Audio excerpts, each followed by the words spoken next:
এবাৰ তিনিচুকীয়াত বীৰ লাচিত সেনাৰ জিলা উপসভাপতি প্ৰাঞ্জল শইকীয়াৰ বিজেপি যোগদান কেন্দ্ৰীয় মন্ত্ৰী তথা ডিব্ৰুগড় লোকসভা সমষ্টিৰ প্ৰাৰ্থী সৰ্বানন্দ সোণোৱালৰ উপস্থিতিত যোগদান সদ্য পদত্যাগী বীৰ লাচিত সেনাৰ নেতাগৰাকীৰ দীৰ্ঘদিন ধৰি বীৰ লাচিত সেনাত সন্মুখৰ পৰা নেতৃত্ব প্ৰদান কৰিছিল শইকীয়াই বিজেপিত যোগদান কৰি শইকীয়াই উল্লেখ কৰে যে তেখেতে বীৰ লাচিত সেনা অসমৰ নীতি আদৰ্শ সন্মান জনায়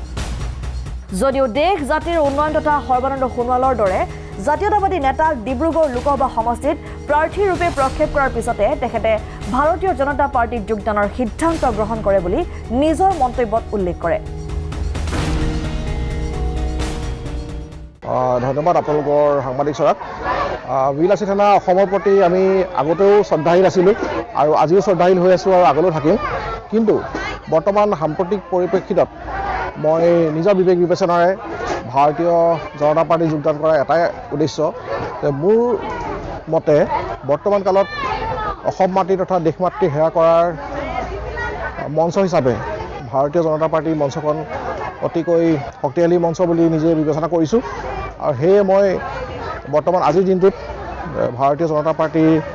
লগত মই চামিল হ'বলৈ বিচাৰিছোঁ আৰু চামিল হৈছোঁ আৰু ভৱিষ্যতে এই মঞ্চৰ পৰাই মই অসম মাতৃ তথা দেশ মাতৃ মই সেৱা কৰি যাম বুলি অংগীকাৰবদ্ধ হৈছোঁ ধন্যবাদ আচলতে আজি কি ধৰণৰ আচলতে সিদ্ধান্ত লোৱা হ'লে নিৰ্বাচনৰ সময়ত আচলতে যোগদান কৰিছে আচলতে কি ধৰণৰ আকাংক্ষা কৰিছে বিজেপিৰ পৰা নিৰ্বাচনৰ সময় বুলি ঠিক নহয় কিন্তু মানে বিজেপিৰ যিখিনি মতাদৰ্শ বৰ্তমান তেখেতলোকৰ যিখিনি কাম কাজ আপোনাৰ অসমৰ উন্নয়নলৈ সামগ্ৰিক ভাৰতৰ উন্নয়নলৈ তাৰ প্ৰতি মই শ্ৰদ্ধাশীল আৰু তেওঁলোকৰ মতাদৰ্শবিলাক বিবেচনাও কৰি চাইছোঁ আৰু সেই অনুপাতে মই তেওঁলোকৰ মতাদৰ্শৰ প্ৰতি আকৃষ্ট হ'লোঁ আৰু সেই অনুপাতে মই আজি দিনটোত মই বিজেপিত যোগদান কৰিবলৈ মই মনস্থ কৰিলোঁ আৰু সেইমতে আজি বিজেপিত মই যোগদান কৰিছোঁ তিনিচুকীয়াৰ পৰা অজয় শৰ্মাৰ ৰিপৰ্ট ডেমক্ৰেটিক আছাম